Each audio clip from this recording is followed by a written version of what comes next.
Just twende tu pole pole.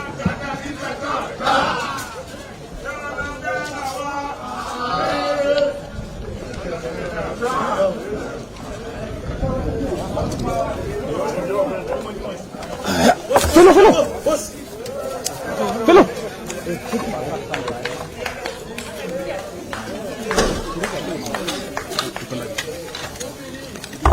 Boss, chakani yako mbele. Boss. Stick. Stick. Stick. Stick.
Unaona vile wameingia eh.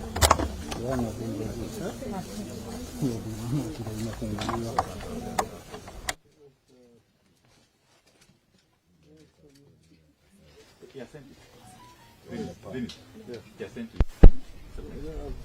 Okay.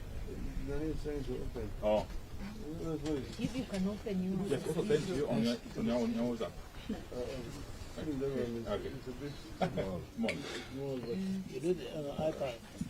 It's something that. Okay, that's fine. That's fine. So you can. You have any. No, but if you don't like once it opens. That's what it is. Then it's whatever my WhatsApp. Okay, fine. yeah, it is. You see, it's open. Hotspot. Yes. There you go. Hotspot.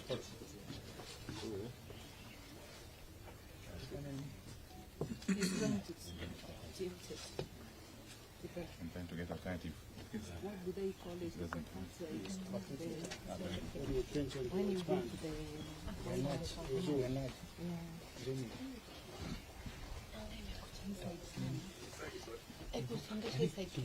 the kidogo tu, kadogo tu hapo.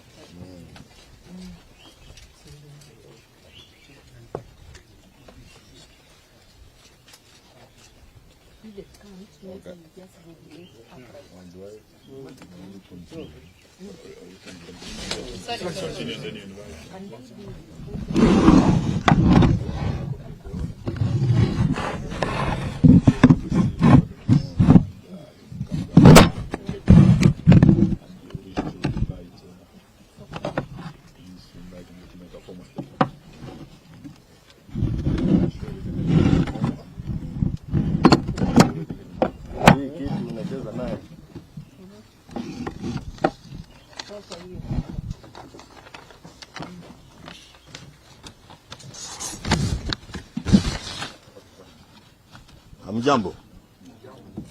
Hello. Hello. Jubilee.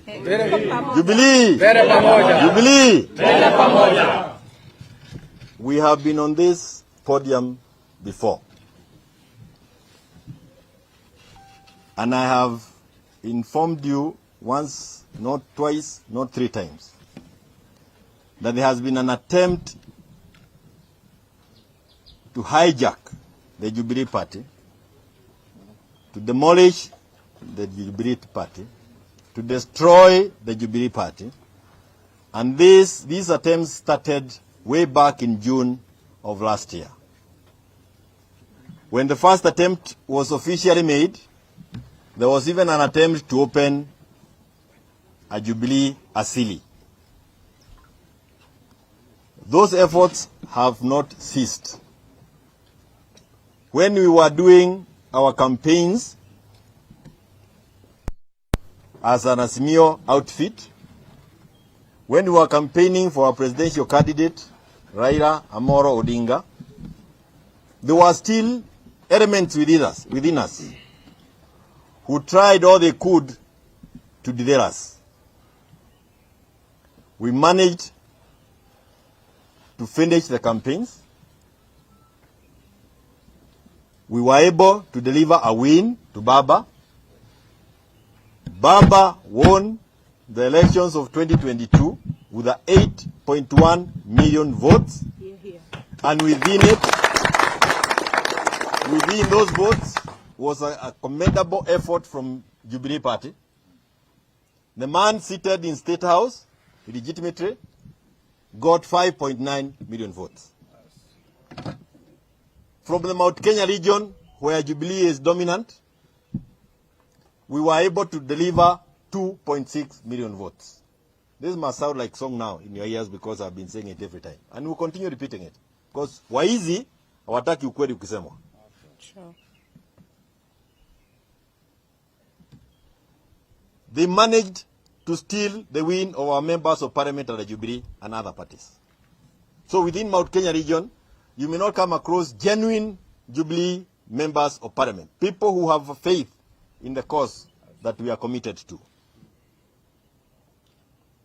After the elections, William Ruto is on record as having said that he must take over Jubilee. Those attempts, the attempts that you saw, culminating in the meetings that you saw of people at Sarova Hotel in Nakuru. Of people who called themselves together and formed a so-called NEC. And that meeting happened immediately. The same team visited State House and met William Ruto there. So it's not that we don't know what they have been up to. We know what they have been up to. After the Nakuru, they had been given instructions to finish the meetings, make sure that their Kagaru behavior is done. And from there, they were to go to Naivasha, present their resolutions to William Ruto in Naivasha, where he was meeting the governors, and prepare themselves to be paraded in Nakuru during the prayer rallies. That was a script prepared and executed from State House. The meeting in Salova had even elements of people from the Registrar of Political Parties. Eventually, the first set of things that they did in Salova, they realized that they were so badly done, even with the presence of very useful lawyers there before. And they had to redo the whole exercise again, and that is how you saw the name of Kutuni now featuring. It is not Kanini Kega and his other group, because they were trying to tidy up the mess that they were already in. Eventually, they presented some documents to the Registrar of Political Parties. We loaded the Registrar of Political Parties even before their meetings, and we informed the Registrar of known attempts to do what these people are doing.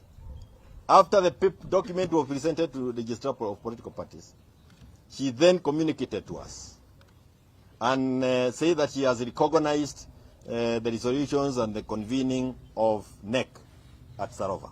And we have said this before and we want to repeat again. Our constitution is very clear, the Jubilee Constitution. Only the SG and the party leader can call the National Executive Committee. You do not need to have gone to a CBC class to understand the meaning of that provision in the Constitution. But it's amazing that the registrar even went ahead and said that the NEC was properly convened. But if you read the letter from the Registrar of Political Parties, she seemed to want to cover herself by saying that while she has said all that she has done, any move by any of the said individuals required an internal dispute resolution mechanism. Contrary to that, The individuals, of course, took it upon themselves and used the letter to think that they have been given a mandate of moving into offices. What is amazing is that the police officers had the audacity of accompanying individuals to an office, and they were fully armed, 4 Land Cruisers of police officers. And because we belong to a side of political divide in this country that believes in the peace and the need to ensure that we do not shed any drop of blood as we pursue what we are looking for. The many members of Jubilee who are within the compound, I told them, don't resist. Do not resist. If they tell you to move, just move. Why? Because what we are fighting for, the fight for electoral justice, the fight for economic justice for our people, is not listed in a building. It is a spirit.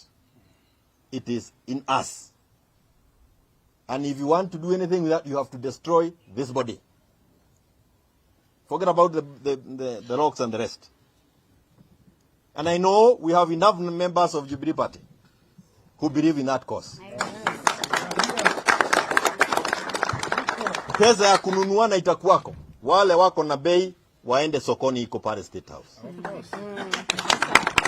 And you can always go to State House with a placard saying, I am worth this amount of money. They will give you the money. Kifika pale kwa mlangoni, andika yako, bei yako kwa karatasi kama hii, hapa uinue juu, seme bei yangu ni hii. Watakupatia. Because what they are doing is that they took away the subsidies ya shule, ya mafuta na kila kitu. Hiyo ndio pesa sasa inatumiwa kuwanunua wale ambao have no character. Sure. But we again decided to follow the law. Because as I said, us in Azimio under the leadership of Raila Amoro Odinga, understand the law. And of course all the others. We have wote wako hapa. Mheshimiwa Kalonzo Musyoka is with us here. And all the others. Eugene Wamalwa is with us here. And what Baba suffered fighting for was institutions. So we have faith in the institution of Register of Political Party, a product of the struggle that was done by Baba. We have our judiciary in the manner that it is now constituted, a product of the struggle that was led by Baba, among many others who are not here.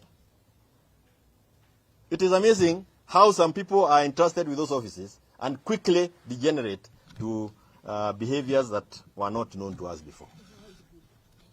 Really, so as others have said, really chasing wild goose, now you can actually see all that being happened. So we went to court. And we did all that needed to be done. All those individuals you saw here yesterday are individuals that were facing disciplinary action. But the court want to help them out of the disciplinary action by giving them, not the court, the State House wants to overlook all those things and giving them a kind of a through pass. We want to thank those within the judiciary who still believe that there is a country and institutions must be seen to be fair and free and fair. So we presented our case after having exhausted our channels of communication, correspondences, because you must exhaust with the Register of Political Parties. After we had exhausted and we saw that office is not responsive, we then moved to the PPDT. That is the Political Parties Dispute Tribunal. And this morning, we were issued with an order. The Political Parties Tribunal issued an order to us, myself, Mheshimiwa Murade, and 2 others. And the order is very clear. This matter coming up before Honorable Desmas Nungo, Chairperson, PPDT, on 16th of February 2023, went through and said, it is hereby ordered, among the many other things that are there, where you need to concentrate on is number 5. that pending inter-parties hearing and determination of the application, interim conservatory orders are hereby issued staying the respondent's decision. The respondent is office of the registrar of political parties. Because that's the office we took to court, because they are the ones who are giving misinformed positions. Staying the respondent's decision communicated by the letter dated 13th February 2023 to the effect that Jubilee Party NEC, I want you to note here, to the effect that Jubilee Party NEC meeting held on 10th February 2023 was properly convened per the party constitution, and further staying any consequential action by the respondent towards effecting, adopting, or ratifying the resolutions of the subject meeting. So I was wondering, what were the police officers doing here? Police station. What were they doing here? State capture. Hata wewe mwenyewe hujaenda shule, walikuwa wanafanya nini hapa kwa wenyewe? Wanatumiwa. State capture. Na hata wameshindwa kutimiza. And it is given under my hand and seal on the 16th of February 2023. So we are here because we have this order. We are here because we have this order. And I want to thank our party leader, Raila Amolo Odinga. We in Jubilee, watch at the Jubilee led, the wing led by William Ruto, the rebellious, the function led by Iyo, unaita Bonoko? Iyo, the Jubilee that we belonged to. Na nasema hivi kwa Wakenya wote ambao ni wana Jubilee. The Jubilee that we belong to. Na iko kwa roho zetu. Hiyo Jubilee iko ndani ya Azimio. Hello? Iko ndani ya Azimio. Na hiyo Jubilee believes in the cause that we have started through the People's Baraza. Now the resolutions of the People's Baraza, we are part and parcel of those resolutions. So I want to thank my principals, my seniors in the political field, people who have struggled even before any of you were born. Many of you were born. They have decided that it is important to come and be with us, members of Jubilee, as we demonstrate how the law is supposed to be followed. Of course, they also wanted to know where are these new offices, where our new offices are, and they are here. And I want to ask Baba to come and guide us through. We receive him. He makes his statement on our behalf. We want to hear thank you. Thank you, Jeremiah. It's unfortunate that we are meeting here under these circumstances, when these new premises are invaded by usurpers of power, those who pretend to be representing the people. But we, as you can see, are here with the Honorable Martha Karua, Stephen Kalonzo Musyoka, Eugene Wamalwa, and other members of Azimio. We've come to the headquarters of one of our sister parties to show solidarity with members of the Jubilee Party, led by the former President, Honorable Uhuru Muigai Kenyatta. We have a statement that we want to communicate to the people of Kenya. And I'm going to go ahead and read this statement. We are here to make some quick but extremely important pronouncements on the state of the country, the ongoing actions by the Kenya Kwanza administration, and our plans as Azimio la Umoja One Kenya Coalition Party. First, we want to ask the people of Kenya to wake up. Wake up to the fact that the country is in serious trouble, and there is no reason whatsoever for anyone to imagine that things will get better. Kenyans need to wake up to this sad state of affairs. Everything we ever fought for and won is threatened. Kenya Kwanza administration has launched an all-out assault on our hard-won multi-party democracy.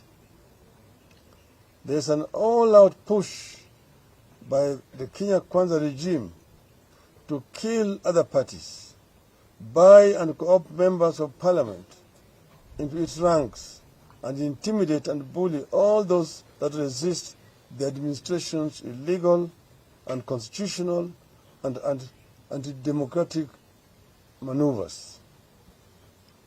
We have never seen this kind of spirited and swift assault on our democracy since the return of multi-partyism in 1992.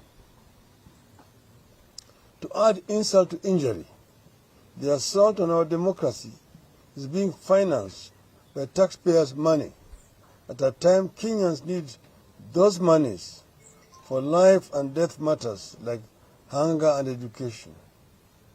Kenyans must wake up to this reality. You have noted the continued deterioration of the living conditions of the people of Kenya. At no time in our recent history have our people lived through so much hunger, desperation, frustration, and anger, while the government focuses on politics of survival and revenge. Drought and famine are ravaging people and livestock across the country. Even our treasured wildlife are dying in their hundreds. The prices of goods are at an all-time high. People are crying for basics like water, food, and medicine. Pastoralists are asking for hay. They want their dying livestock to be purchased by the government so that they don't lose everything to drought. But Kenya Kwanza is neither listening nor getting it. More importantly, children are dropping out of school or failing to take up places in Form 1 because of school fees. We know no time in our recent history when there have been so many reports of qualified candidates appealing for help with fees or failing to take up their places in Form 1.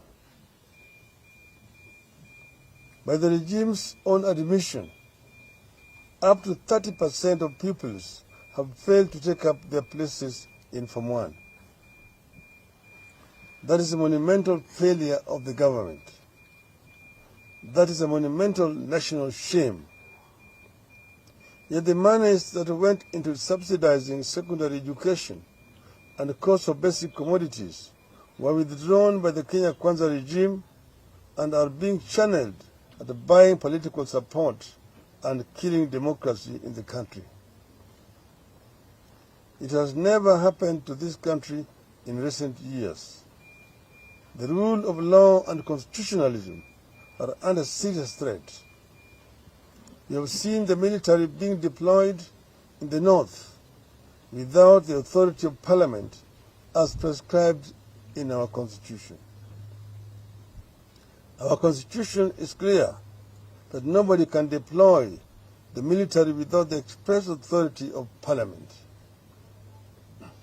That deployment, taken together with the crackdown on real and imaginary enemies of the regime, including former officials of the Jubilee government, like Dr. Fred Matiang'i, should be of concern to every Kenyan.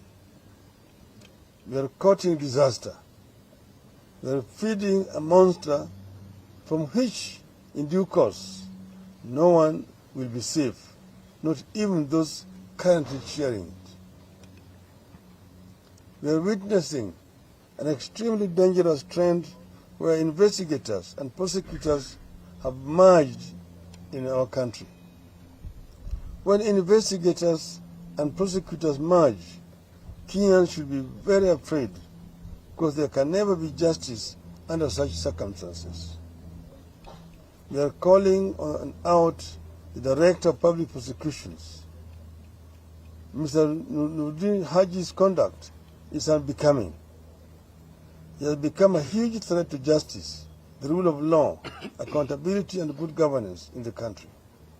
Haji must shape up or be shipped out.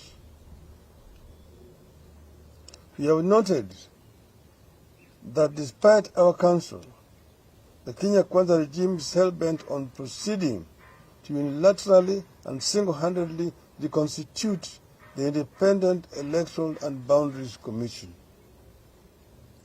This comes against the backdrop of the earlier illegal forcing out of 4 commissioners who disagreed with Mr.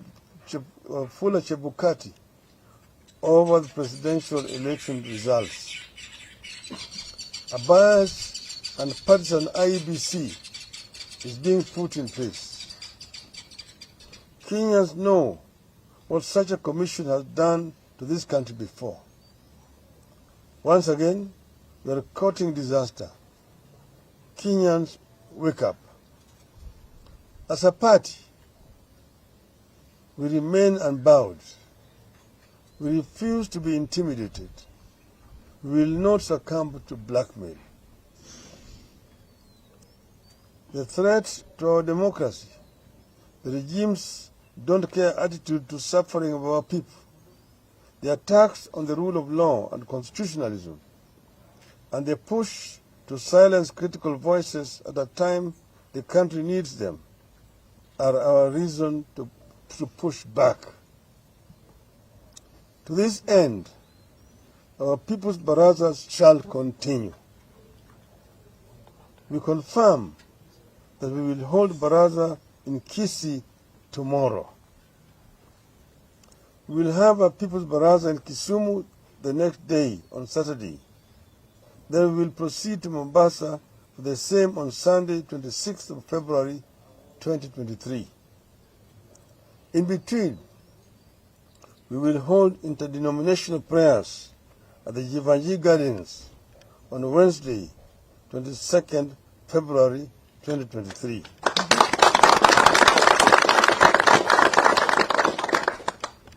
Extraordinary times require extraordinary action and resolve. We live in those times and we are prepared to act accordingly. End of statement.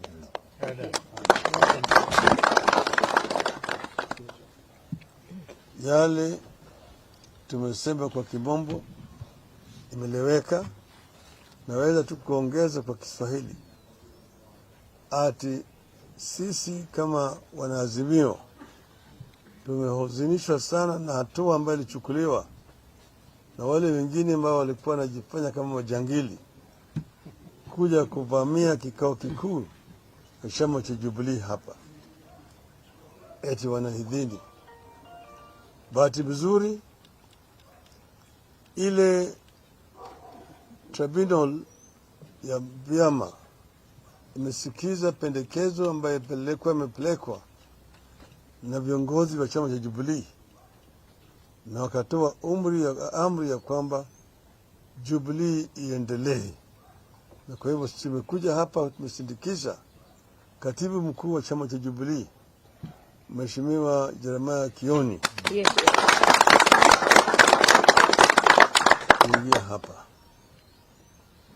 Tumeona vitisho ambayo inatoka kwa serikali ya haramu ya Bwana Ruto na vibaraka vyake. Wanajaribu kurudisha nchi hii chini ya utawala ya chama kimoja. Wanajaribu kuvunja vyama vingine vya kisiasa. Tumeona wabunge ambao walichaguliwa na wananchi ndani ya vyama ambao ziko chini ya muungano ya Azimio wakipelekwa kwa mnada kule Ikulu. Wengine wanasema ati wanaenda kule kutafuta maendeleo. Hakuna maendeleo Ikulu. Wale wanaenda kushauri tumbo yao. Tunajua kwamba kila mmoja akienda kule anapewa shilingi milioni 5. Hiyo milioni 5 akichukua atapeleki kwa watu wake. hiyo ni yake ya kibinafsi. Tumwambia Bwana Ruto, wewe ni mwanafunzi wa Nyayo na baba yako alijaribu na hakuweza. Hata wewe mwenyewe utajaribu na hutaweza.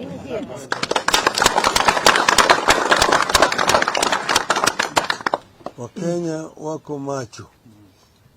Wakenya wanajua tumetoka wapi, tuko wapi na tunaelekea wapi. Wakenya hawezi kukubali kurudishwa katika utawala ya kimabavu ya chama kimoja. Hii demokrasia Wakenya walikufia, na Wakenya bado wako tayari kumwaga damu kulinda hii demokrasia. Tumesema wametumia jeshi kule kaskazini mwa nchi yetu bila idhini ya bunge, na hiyo vile vile inakeuka katiba letu.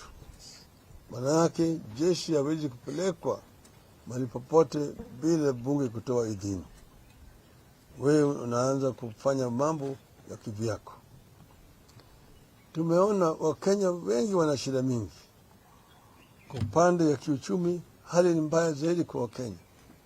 Kuna watoto wengi ambao walifuzu kwenda kwa shule lakini hawana karo ya shule. Wengi watoto wako nyumbani. Wengine wanalala njaa, hakuna chakula. Wengine hawezi kupata matibabu. Wengine wanataka matibabu, dawa yenyewe ndio hakuna. Uliona wafugaji wako na shida mingi zaidi kwa mfugo zao. Mfugo zinakufa.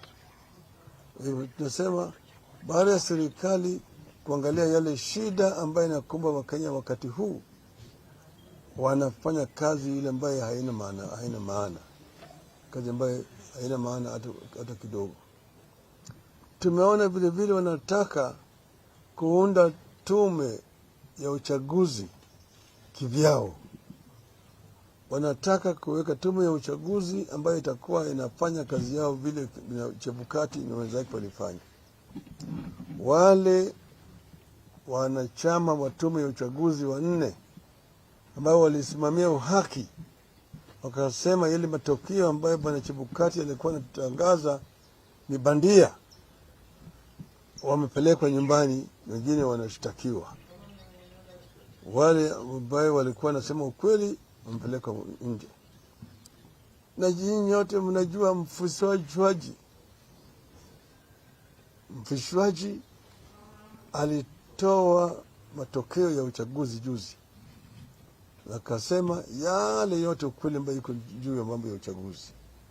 Ya kwamba Bwana Ruto alipata kura 5,900,000.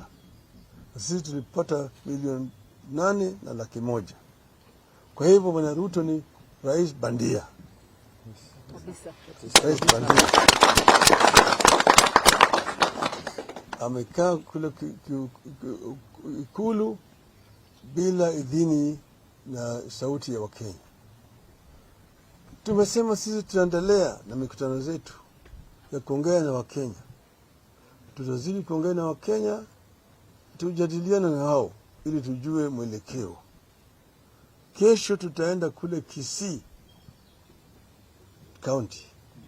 Tutatoka kule upande ya Keroka, tutaingia Keumbu, mwisho tutaingia Kisii mjini na kuongea na Bagusi siku ya kesho. Kesho kutwa tutakuwa kule Kisumu, UK. Tutaongea na wakaaji wa Kisumu vile vile juu ya mambo ambayo yanaelekea katika taifa letu na maoni yao. Jumapili ijayo tarehe 26 tutakuwa Mombasa na kuongea na wapwani vile vile juu ya mambo ambayo yanaendelea. Lakini siku ya Jumatano ijayo tutakwenda hapa Nairobi katika ile uwanja wa Jivanji hapo Nairobi kwenda kuomba. Tutakuwa na maombi na Wakenya wote siku hiyo. Juzi tumeona siku ile ya wapenzi Bwana Ruto alipeleka watu kule Nyayo Stadium kuomba. Sasa sisi tunasema tutakwenda kuomba kwa Kenya juu ya mambo ya shida ambayo inakumba nchi yetu wakati huu, na vile vile kuomba Mungu atuongoze kwa mwelekeo ili Kenya iweze kutoka katika hali hii, tuende kuvuka, tuingia hali nyingine ambayo tutapata afueni. Ndio sababu ya maombi ya siku hiyo ya Jumatano. Siku hiyo ya Jumatano hii ni tofauti na yale maombi ambayo walifanya kule Nyayo Stadium. Sisi tunauliza wafuasi wetu wote wa Kenya siku hiyo wafike kule. Itakuwa ni maombi ya madhehebu zote na dini zote, interdenominational, Wakristo, Waislamu, Wahindu, wale wa dini ya kienyeji, wote siku hiyo wamealikwa kufika hapo siku hiyo ili tuombe pamoja Kenya iendelee mbele. Asanteni sana. Thank you.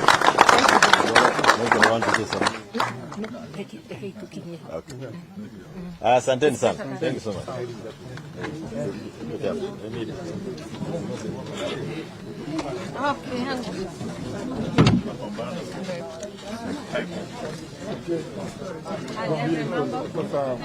Okay.